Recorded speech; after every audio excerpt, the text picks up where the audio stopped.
Okay. Good afternoon, everybody. We're going to go ahead and get started.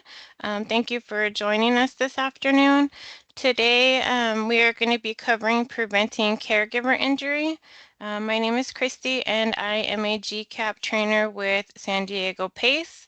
Um, the chat will be open for any questions, and at the end, we'll have time for questions as well. And I believe I've enabled the microphones. In case you have a question, you should be able to unmute yourself and ask a question as well. I'm going to go ahead and get started. While I'm presenting, my camera will be off, but I'm still here with you. And for anyone that wanted to try to solve that emoji sentence in the chat, it's supposed to mean no falls around here. I'm getting better with the emojis, so I thought it was a fun way to start the chat. So let's go ahead and get started.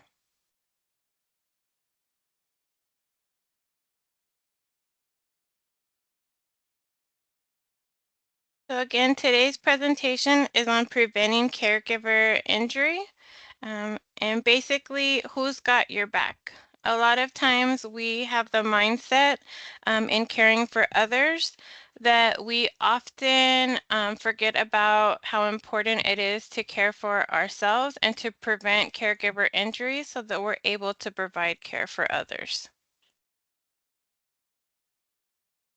We've all heard the saying, live with your legs and not with your back.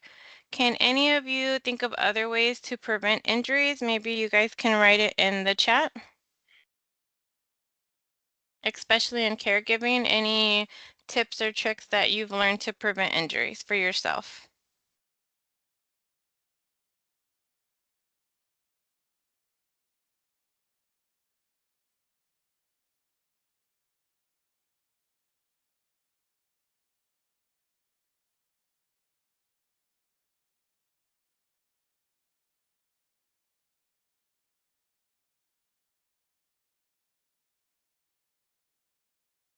Being hydrated is definitely a good one, especially with this heat that we've been experiencing.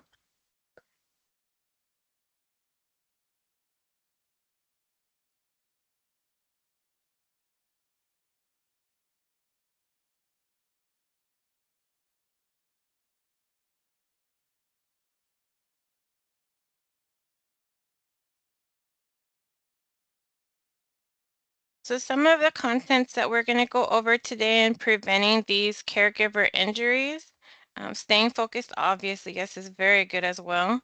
We're going to go over body mechanics, using the proper equipment, hazards, knowing when to get help, and also that it is okay to get help, being aware of caregiver burnout and what caregiver burnout is. We're going to go over some tips and tricks as well to help you in caregiving, and then we will conclude and I'll leave time for some questions.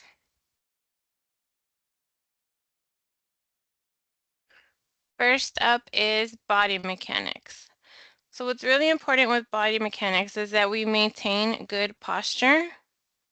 We also want to lift slowly without twisting and bend at the knees and hips. This can prevent one of the most common caregiver injuries, which are back injuries, because we're moving so quickly and transferring people or trying to complete our tasks within a certain time frame that we often forget our body mechanics and we're twisting at our waist, or we're bending at our waist and using our back to lift. So we want to make sure that we're lifting slowly without twisting and that we're bending at the knees and hips. You want to keep your feet shoulder width apart so that you have a good center of gravity.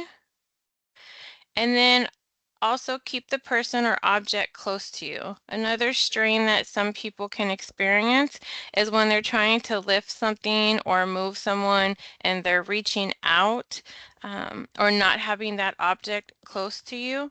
It doesn't help with balance and it can also cause injury to yourself.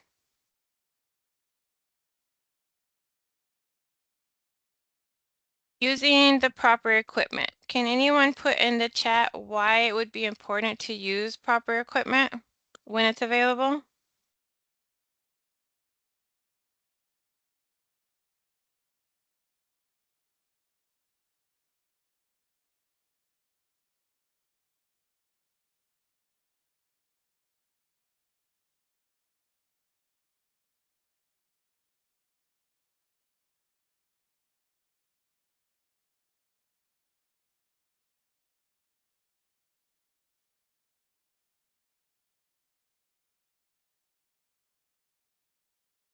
Thank you. Yes, to know you're safe, to help us stay safe.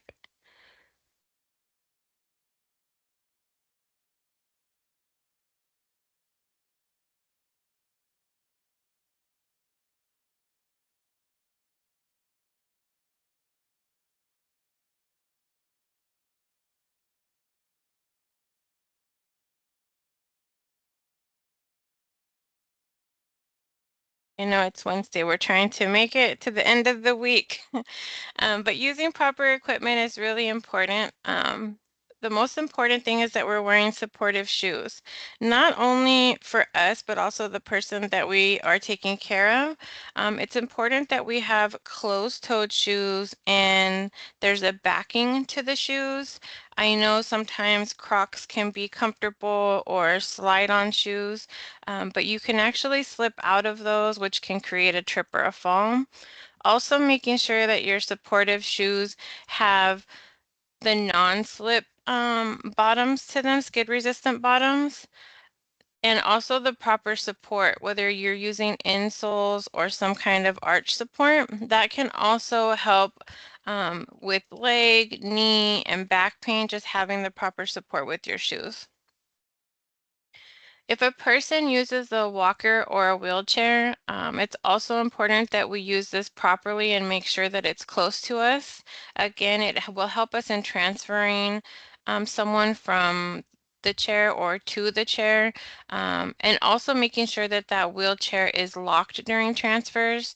I've heard several times where a caregiver has locked one side of the wheelchair, or they thought that they locked the wheelchair, and either one side or both sides were unlocked. So when that person came out of the wheelchair, that wheelchair was pushed away, which ended up in a fall. And falls are not common, but they can be experienced. And in older adults, those falls can actually cause severe injury and sometimes even be fatal. So we want to make sure that we're using the proper equipment when it's available to alleviate as many falls as we can. In the picture there on the right, you'll notice that a gait belt is being used. If there's a gait belt available, sometimes the day centers will have them, or a participant that you might be taking care of might have a gait belt in their home. These are really nice to use because it helps you in grabbing and transferring the person either from the chair to a wheelchair or to the bed or to the restroom, um, as long as that person is not grabbing around your neck, and we'll get into that, but see the position of the hands is great there, or having the person clasp their hands to their chest. Grab bars are excellent to use if they're available. They have toilet grab bars, which assist in a person that you're caring for getting on and off the toilet. And they also have shower grab bars. There's shower grab bars that can be placed where you would get into or out of the tub. And also there's shower grab bars that are placed along the wall of the shower. The ones along the wall of the shower help when sitting or standing to wash, and the ones on the outside again are for getting in and out of the shower, which can help um, in assisting that person to dry off or to step properly out of the shower.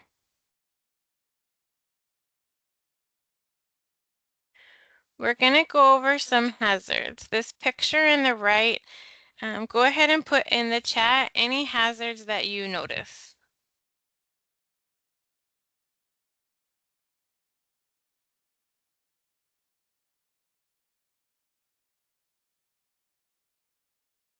There's quite a few there. The carpet, yes, those are loose rugs and carpets. The wires all across the floor. Pets, definitely.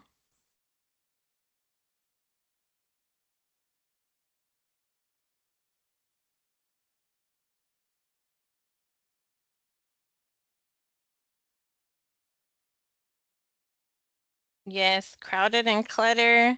Those boxes on the stairs. The light on the ceiling, I think that's a smoke detector, which is clearly not going to function properly, right?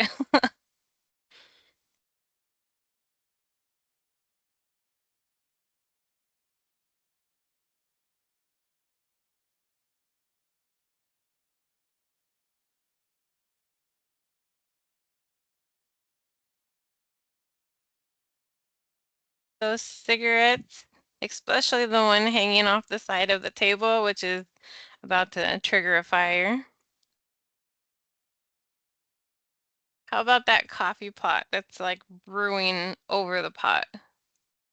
All those medicines that are left out.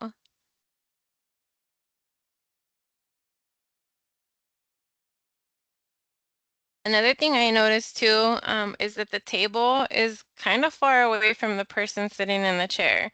So if they did want to reach for that cigarette, it's going to fall, or that drink, it might spill.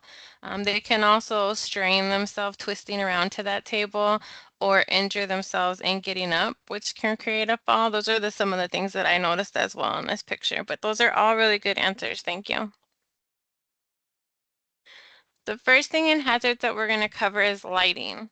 Um, Again, I wanted to note that sometimes as caregivers, we only have a certain time frame with the person that we're caring for. Maybe we're scheduled with them for a couple hours, and you guys have so many different tasks that need to be completed within that time frame. So whether that includes showers, meals, getting them dressed and ready, or medication reminders, it's really important that we pay attention to these hazards, which um, when we pay attention to them, we can prevent those hazards and prevent injury to ourselves and the person that we're caring for. So taking a second just to look around. Lighting is really important, just making sure that you can see around the room where you're going, that the proper medications are being given or taken. That's really important, and also to see those pets. Loose rugs and cords. This is another big one for trips and falls. It's really easy to get caught on those cords, or when we're walking, tripping over that rug. It's already lifted up on one corner in the picture, but it would be really easy to get a foot caught under that rug and fall over. They do make rugs that have a skid resistant kind of bottom or rubber backing, which helps it kind of stick to the floor, or if needed, just getting rid of those carpets. The clutter we mentioned, the stairs, the boxes on the stairs. I don't know if any of you are like me, but I'm probably one of the rare people that instead of falling downstairs, I tend to fall going upstairs. So those boxes would definitely be in my way of climbing those stairs, but also the person coming down the stairs might not see them, trip over that, and that could be a major injury as well. So we want to make sure that the area is free of clutter. I know sometimes with older adults, they like to hold on to items because there's memories behind those items, but organizing or helping the person to be able to let go of some of those items is really good so that we can free the area of clutter. Next up is pets. I know that we love our furry friends. I love all three dogs that I have in my home. When I go to my friend's house, she has 6 cats. But as we know, they love to be right up underneath us. We can get up to get something to eat and they're waiting for food to drop, or when we're going right under our feet. So being aware of where those pets are located throughout the house, that way when we're transferring someone or walking with someone, we know where they're at, we can watch for them and make sure that they're not tripped over or another injury isn't caused.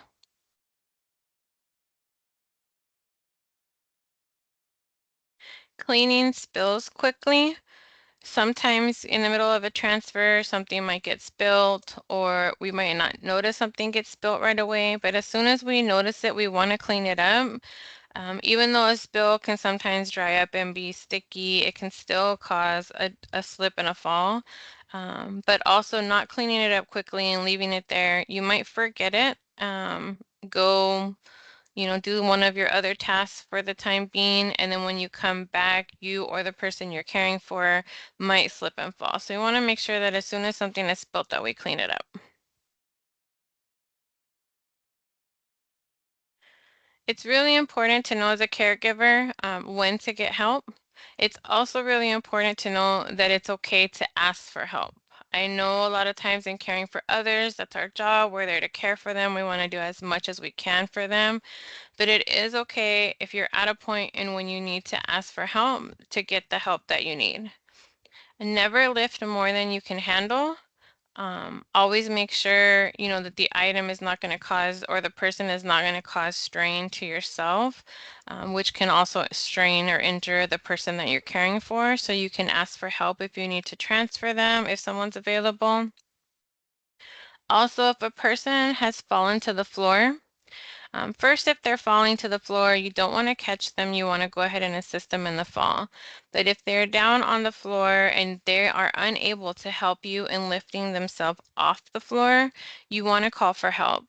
Whether that's another person that's working with you, or if need be calling 911, but you definitely don't want to try to get them up on your own if they're unable to assist you, because that can again cause injury to yourself and can also further injury the person that you're caring for. Does anyone know signs or symptoms of caregiver burnout? You guys can put it in the chat.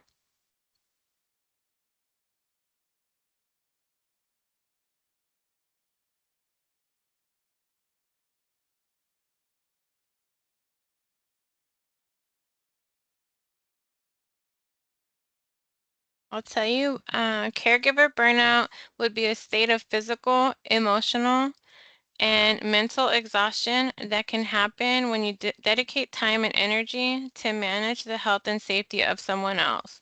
That was defined by the Cleveland Clinic. Again, do any of you know what any of the signs are for caregiver burnout? Being overwhelmed, yes, that's a big one.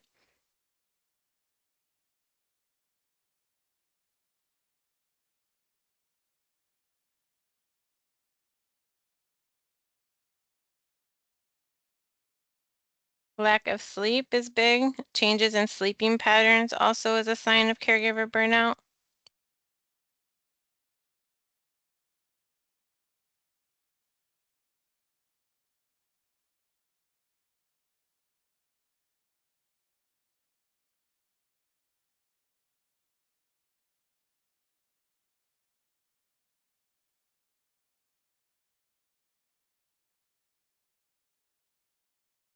Headaches, yes, that's another one.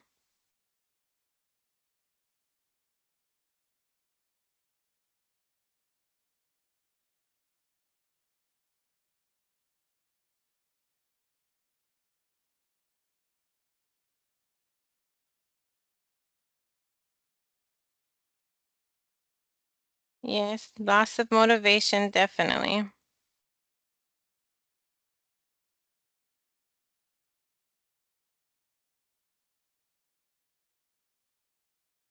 Feeling overworked.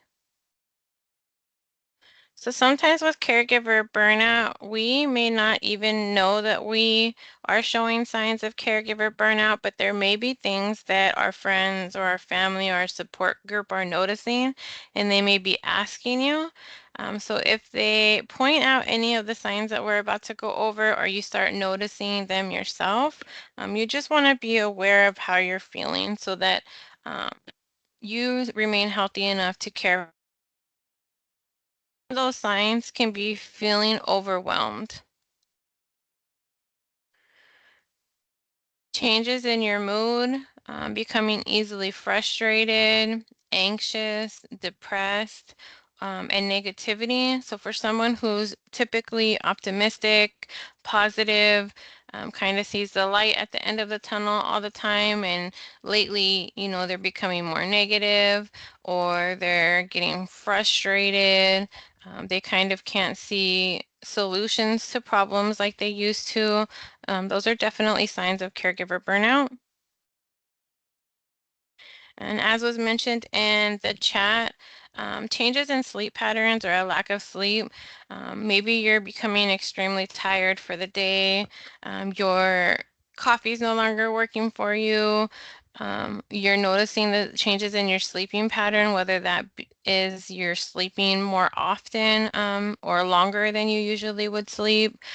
For some people, when there's so much going on in their mind or they feel overwhelmed, they can also have trouble falling asleep or staying asleep. So if you start to notice those changes in your sleep patterns, that can also be part of caregiver burnout.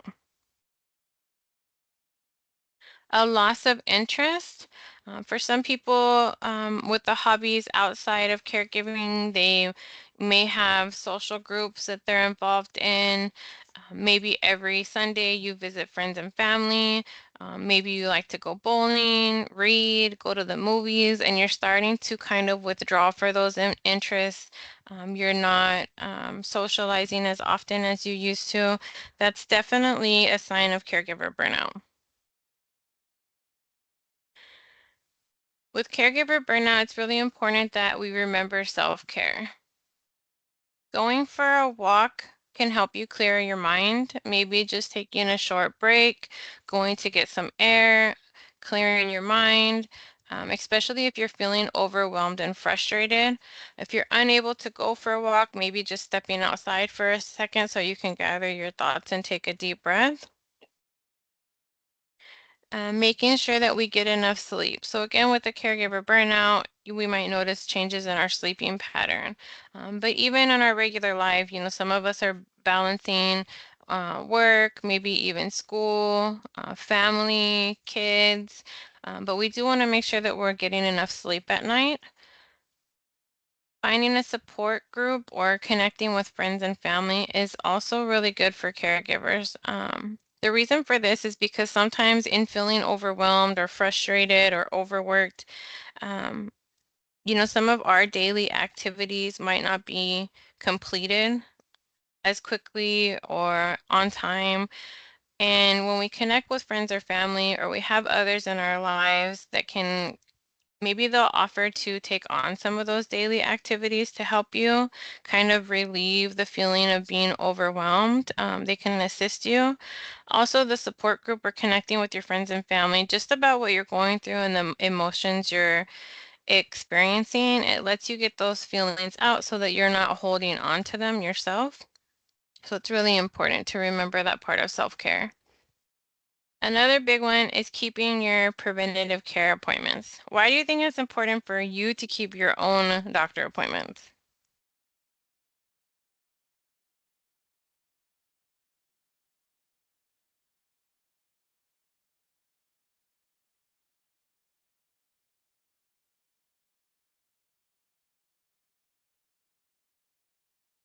The big reason, or someone's typing.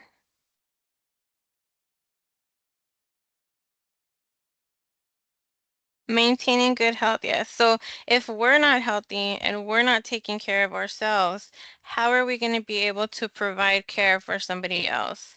We need to make sure, not only mentally and physically, but physically, that we're able to care for somebody else and care for their needs. So we want to make sure that we're keeping our regular doctor appointments. You should at least have your yearly physicals, but anytime that you are experiencing any kind of sleep changes or any kind of burnout, maybe depression, you want to make sure that you also make an appointment for yourself so that we can make sure that you are in good health as well.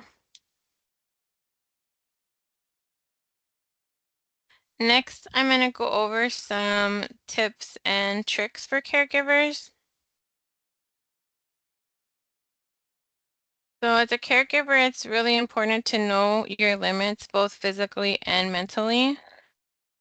This is going to help you from any strains or sprains to your body, making sure that you're not lifting more than you can handle. Um, and mentally, just knowing when you're starting to feel overwhelmed, when you're starting to feel frustrated, and knowing that it's okay to take a break, to step away, to get some air, so that again, you're able to care for somebody else. Another thing is to let the person that you're caring for know what you're doing before you do it and allow them to help as much as they're able. Especially when we're working with someone with Alzheimer's or dementias, if we don't let them know what we're doing before we do it, they might react to us trying to transfer them or lift them or come towards them. So we want to make sure that we're speaking clearly to them, letting them know, okay, I'm going to go ahead and give you, your medicine now, or let's go ahead and put on your sock. Everything that you're doing, you want to let them know you're doing before you do it. Allowing them to help as much as possible not only helps with preventing injuries, but it also allows them to feel like they still have some control in, dressing themselves or whatever the task is that you're trying to do. It still lets them feel like they're part of what's going on.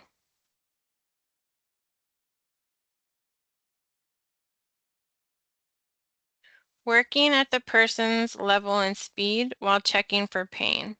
So sometimes when we work with older adults, they can't vocalize pain. If they're in some kind of pain in their legs, their back, sometimes they can't just say, hey, I need to stop, my back hurts. In the chat, can you guys try to think of how you might notice that they're in pain without them vocalizing that they're in pain?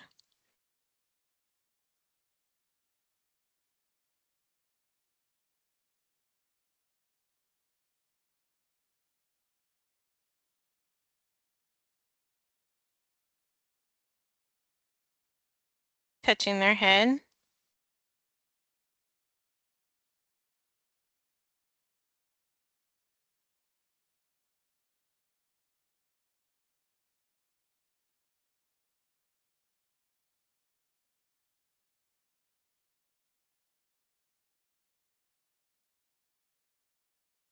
Groaning is good too.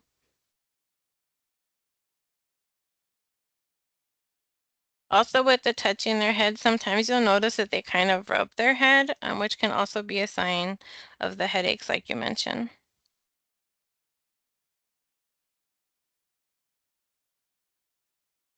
If they're unable to breathe or you're noticing that they're having some shortness of breath, that's another indicator that they might be in some sort of pain.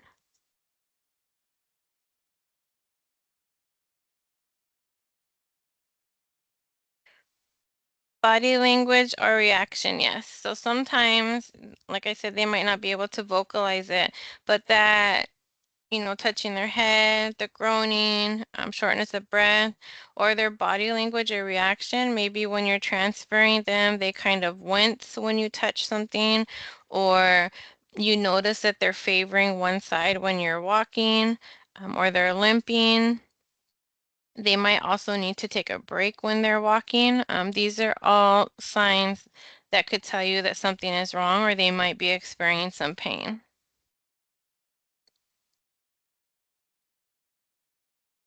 And sometimes when we care for older adults, it's really important that we work at their level and speed because if we're moving too quickly for them, they're trying to keep up with us, which can also cause injury in them tripping and falling or getting dizzy.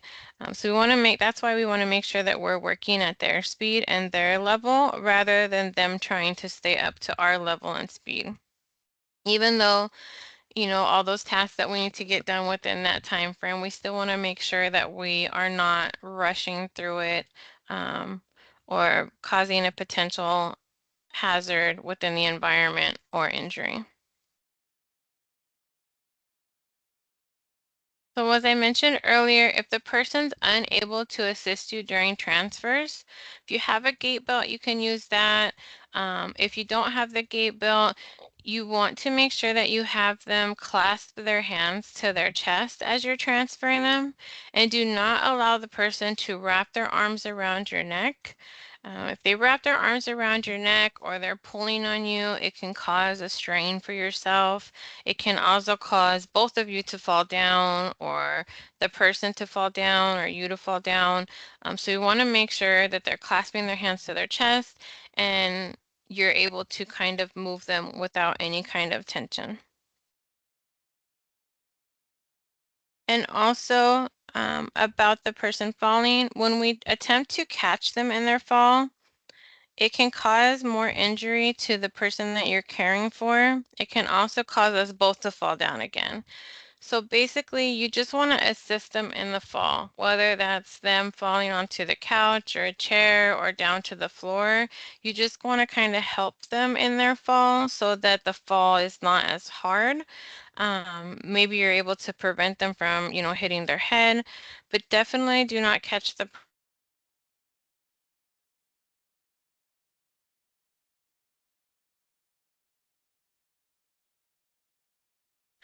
So as we conclude, a lot of these the caregiver injuries are preventable. We went over the body mechanics. We went over using the proper equipment, making sure those brakes are locked on the wheelchairs, making sure even, crutches or canes or walkers are set to the appropriate height and being used properly. Sometimes injuries happen just because the person isn't really trained on how to use that equipment properly, or they might forget. So it's kind of our job to make sure that it's being used properly.